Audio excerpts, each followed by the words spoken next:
Hi everybody, I'm Jack Thornling Raconteur. I hope that you're doing well. I hope you're having a great weekend as the Shelfie Safari continues. Our library tour today hits the Everyman's library shelf. You notice I've cleared off. You can see the paperbacks that it normally disguises.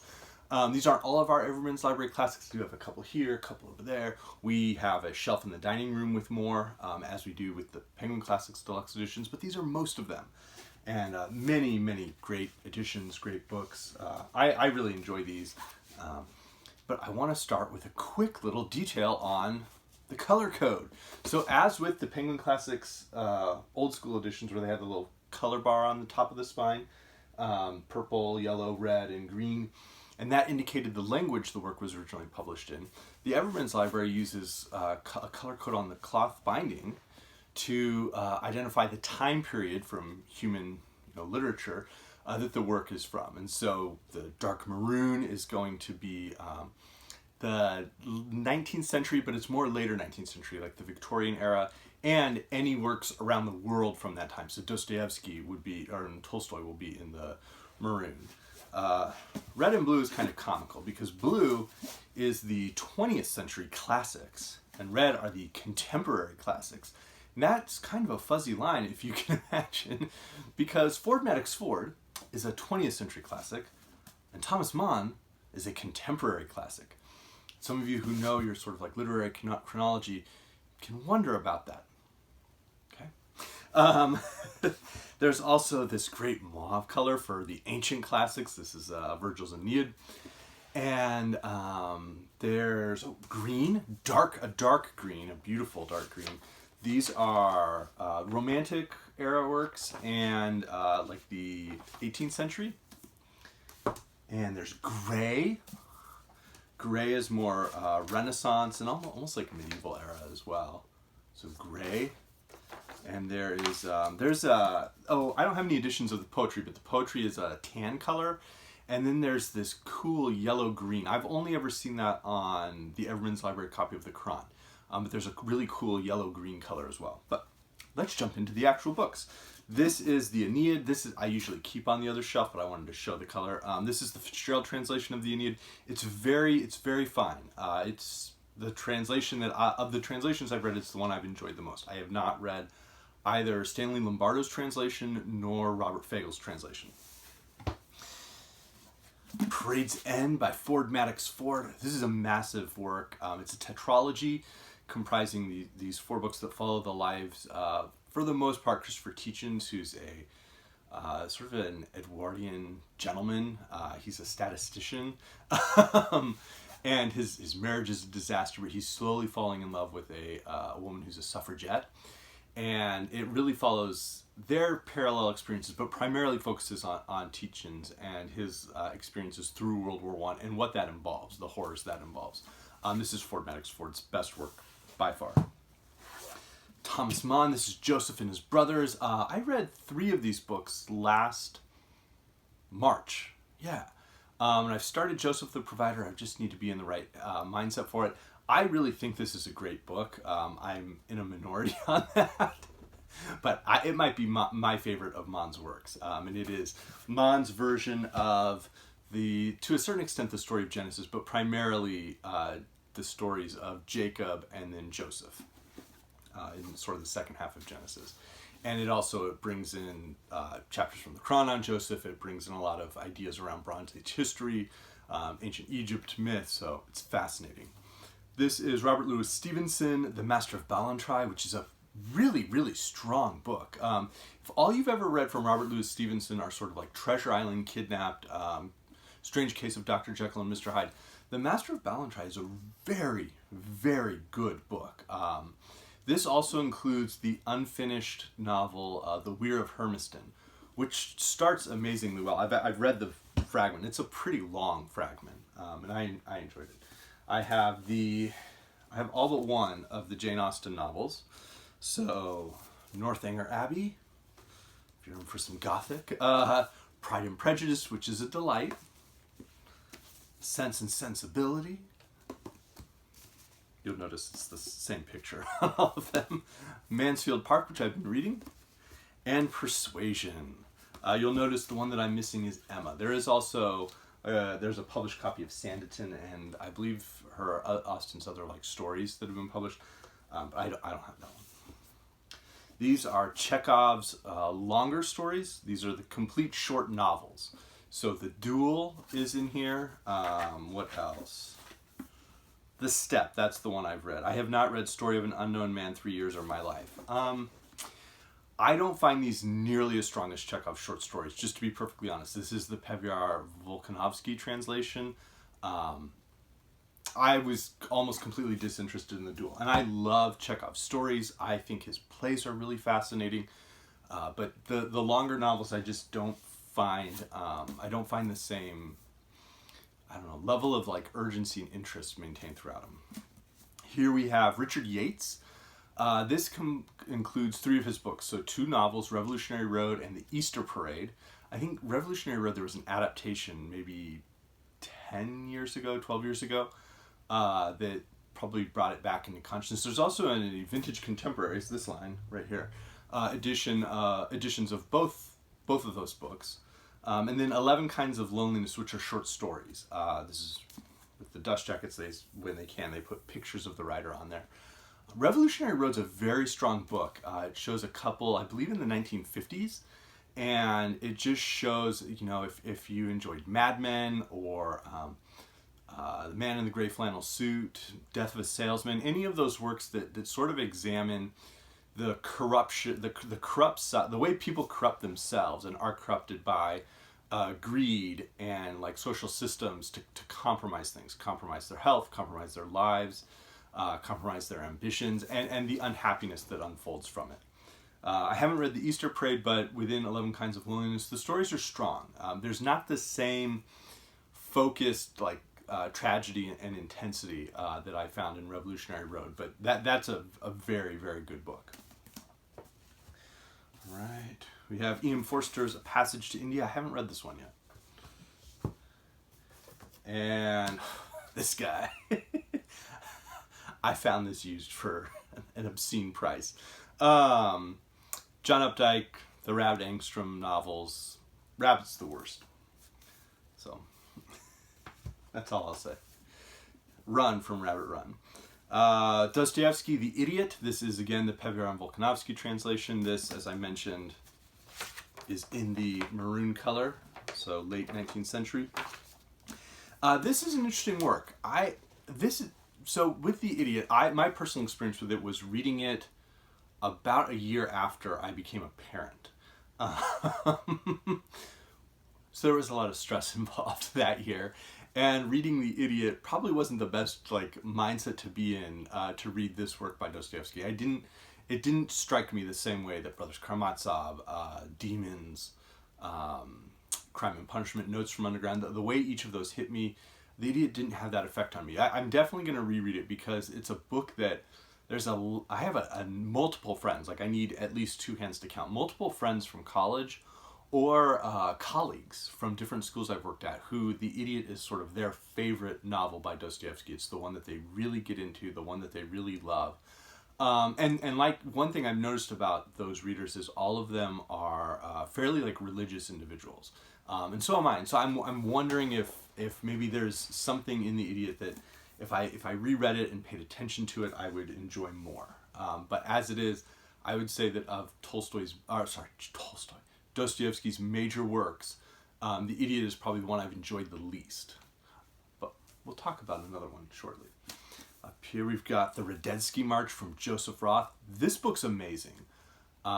This is set at the end of the Austro-Hungarian Empire. It sort of ends during World War I. And we really see that those fin de siècle novels, or in certain areas it was the Belle Époque, that time period I think can be really interesting in terms of art and literature. And so to see a book that examines that culture and kind of just probes at it while having a novel that's just written in beautiful language and has such a humane sense to it, this is a book I absolutely love. I most recently read it in 2019, so before I started the channel, but I highly, highly recommend this book. As mentioned, Dostoevsky. The Double and the Gamblers. These are both shorter books, I think each one is fewer than 200 pages, slightly between 150 and 200 pages. I've started reading the double today while I was having our car serviced. And the double's interesting. I kind of have always thought of it as it's the differentiator between Dostoevsky's major works and minor works. And so it's either the slightest of the major works or it's the best of the minor works. And I'm reserving judgment as I'm about a third of the way into it, and I'm enjoying it so far. It feels like he's read Gogol, which is great because Gogol's a wonderful author. And I'll be curious to see how I feel about this through the end. I read The Gambler in high school. I read most of Dostoevsky's works when I was 16, like almost straight through binge read. With not a writer anyone should binge read. So I read The Gambler as part of that, and The Gambler, it definitely feels like a for the money, not for the fans or for himself. The Great Brideshead Revisited by Evelyn Waugh. You'll notice this is a red, so this is a contemporary classic, along with Thomas Mann. Unlike Ford Madox Ford or EM Forster, who are 20th century classics. I just want to make clear that the blue and red don't make sense. This is a wonderful book. I really enjoy it. I enjoy the questions it asks, specifically the way Waugh allows his questions around faith to come through in the novel. Of course, Ryder's a great character, and the beauty of Brideshead and seeing the way that World War II affects that sort of strata of English society is interesting. But Sebastian's just a wonderful character. Julia's great, but Sebastian's a wonderful character, and there's some really good adaptation as well. I think many of you have probably seen it, but it has Jeremy Irons and I can't remember who plays Sebastian. Jeremy Irons though plays Ryder, so it's good.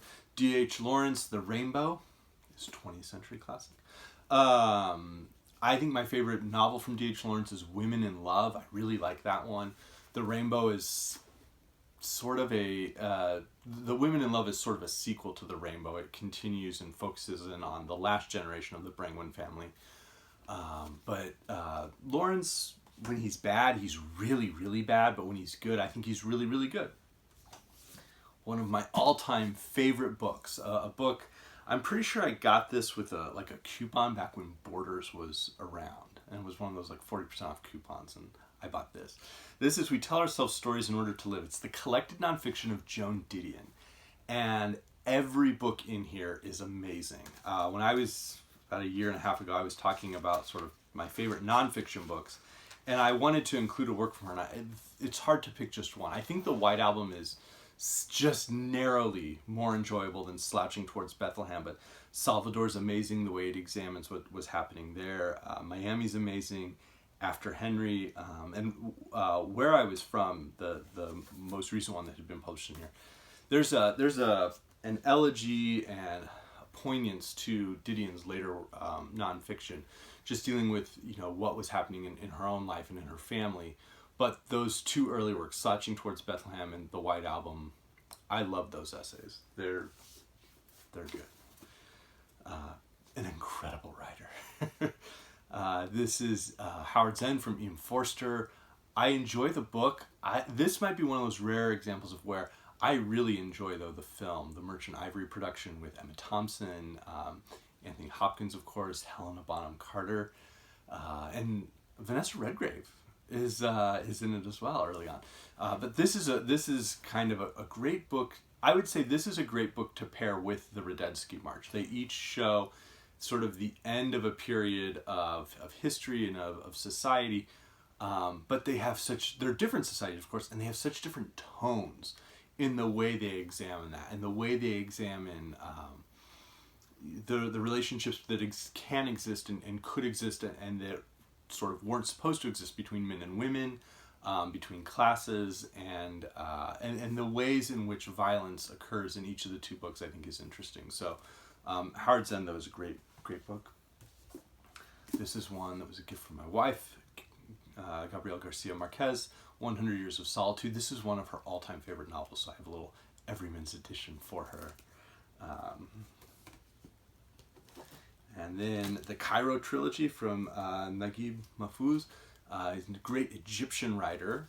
I have not read this one. I wanted to read it, but things have been happening in the world and my reading. But I look forward to reading this. I've read some of his early novels that are set in ancient Egypt, and I thought those were really interesting. Those are on the dining room shelf. But I look forward to getting into the Cairo Trilogy sometime in the next couple of years and really being immersed in that world. So I'm looking forward to this one. Then, some more. The Babur Nama from Babur. This is a late 15th, early 16th century, and it's his sort of private memoirs. And Babur was in Central Asia, what is now Uzbekistan. And I've read a couple of passages from this. This was a Christmas gift from my wife last year, and so I'm going to read it in November. And I've read some passages from it already, and there's a sense of wit and irony, and it is so much more enjoyable than, say, the Meditations of a Roman emperor from the 2nd century of the Common Era. That's all I'll say. I've enjoyed what I've sampled, so I'm looking forward to reading the full work. Flashman from George MacDonald Fraser. This has Flashman, Flash for Freedom, and Flashman in the Great Game. Flashman is the first of those. Flash for Freedom. So Flashman introduces us to an absolute reprobate. It's the ideal of the British soldier from the 19th century, and then he's revealed to be a coward, a liar, a scumbag. He assaults people, he assaults women. He's a cheat. He's racist. He's terrible. But he owns that. They're his private, secret memoirs, and so he owns that. And what ensues are some interesting windows into history. So there's Flashman. Flash for Freedom explores the slave trade and slavery in the U.S. Before the Civil War, and how horrifying that was. It also has there's a section of it that's inspired by Uncle Tom's Cabin, just as Royal Flash, which is not in this volume, it has, as a whole, is inspired by The Prisoner of Zenda. Flash for Freedom also has Abraham Lincoln as a character, and it's a good portrayal of Lincoln. And then Flashman in the Great Game, which might be the best of the Flashman novels. I think it's the one I would say is the best. Dashiell Hammett, his worst book, The Dane Curse, The Glass Key, which is probably his second best book after The Maltese Falcon. And then there's a sequence of, I believe, 4 short stories that are all set with the Continental Op, and they're linked together. There are stories that involve some secondary characters who unfold together in a really great way. I really enjoy Dashiell Hammett. I have little paperbacks of his Thin Man, Maltese Falcon, and Red Harvest. That's a good one too. But this was, for a time, this was the easiest way to get a copy of The Glass Key. So you got The Dane Curse, so high and low, and then some really good Continental Op stories as well. Hammett, of course, was a private detective, and he worked, he did things that he felt were deeply immoral as a detective, and then decided to become a crime writer and examine that in some ways, and he certainly does. If you've ever seen the film Miller's Crossing, which is, I believe, from the 1990s, it's a Coen Brothers film, that in part, it has draws quite a bit on The Glass Key.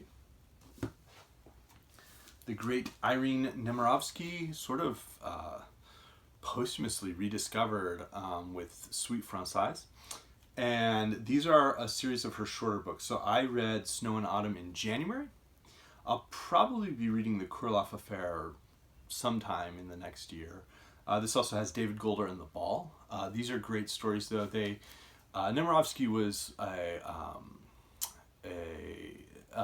sort of a Russian living in exile after the revolution. She was later murdered during the Holocaust, but she left us some really strong and interesting stories. Snow and Autumn was really quite excellent. The last of the normal-sized Everyman's here. These are the collected essays of George Orwell. And so it's important to note these are the essays, not necessarily all of his nonfiction. So Homage to Catalonia is not in here. The Road to Wigan Pier, I don't believe, is in here. But something like Inside the Whale, which is a compilation of 3 distinct essays is in here. These are fantastic. Orwell, it just shows how long ideas from works like Animal Farm or 1984 were in his mind and in his consciousness. Early essays where he goes and examines what it's like to be poor in the 1930s, UK. What existence is like for that. I'll have a description of from Inside the Whale in my marginalia coming up later this week. But his essay on boys magazines, boys stories, is amazing. So I've found this in the past year-ish, and I've really been enjoying just dipping in and out of it.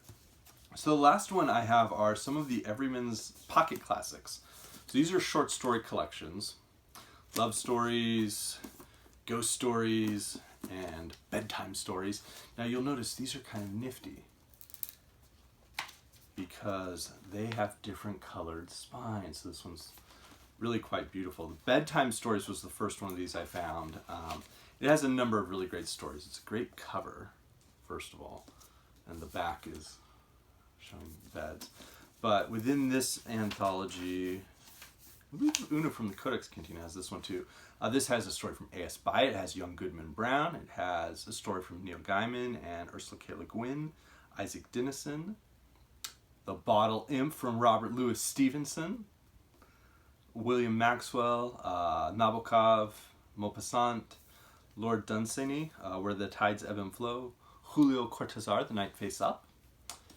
An Occurrence at Owl Creek Bridge from Ambrose Bierce. The Country of the Blind from H.G. Wells. The Legend of Sleepy Hollow from Irving.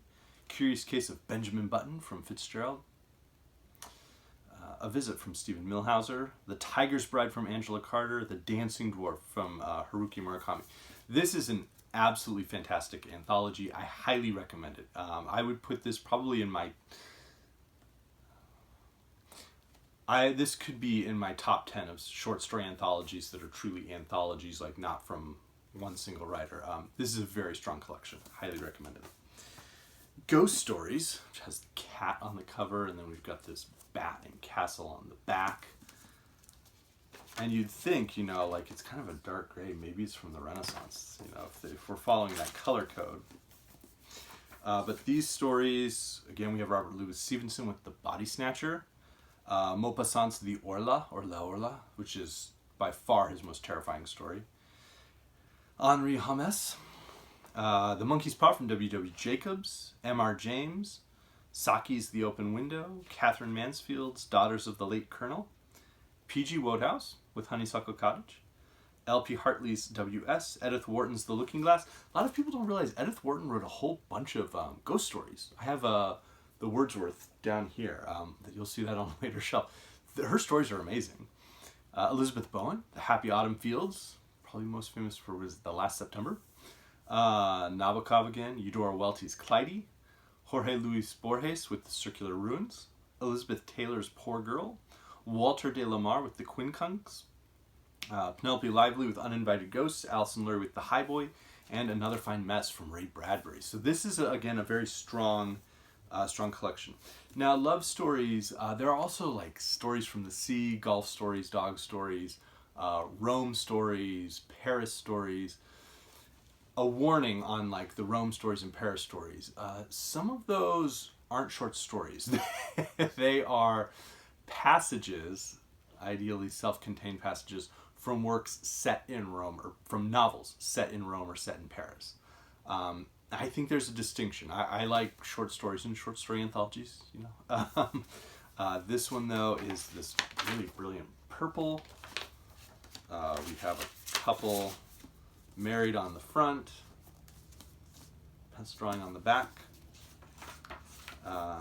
Within here, Claire de Lune from Maupassant, Blood Sea from Calvino, T.C. Boyle's Swept Away, Dead Maybelle from Elizabeth Bowen, Winter Dreams from Fitzgerald, that's a good story. Armand from Colette, that's a good story. Horse Dealer's Daughter from D.H. Lawrence, which is interesting. I don't know if I would have picked that as his strongest love story. Mr. Boatbull from Roald Dahl. The Woman Who Came at 6 O'Clock from Gabriel Garcia Marquez. Immortality from Yasunari Kawabata. very good story. Here We Are from Dorothy Parker, that's good. The Stranger from Catherine Mansfield, that's a good one. Lady's Dream from Tobias Wolff, who will be making an appearance later on a different shelf. Bluebeard's Egg from Margaret Atwood. That in Aleppo Once from Nabokov. Nabokov pops up on these, he knew somebody. The Room from William Trevor. Brian will be happy about that. A Temporary Matter from Jhumpa Lahiri. Terrific Mother from Laurie Marr. And May from Ali Smith. So there are like some contemporary short story writers and who are represented in these as well. But those are a good portion of the Everman's libraries in our library. And again, I hope everybody's doing well. I'll see you later this week.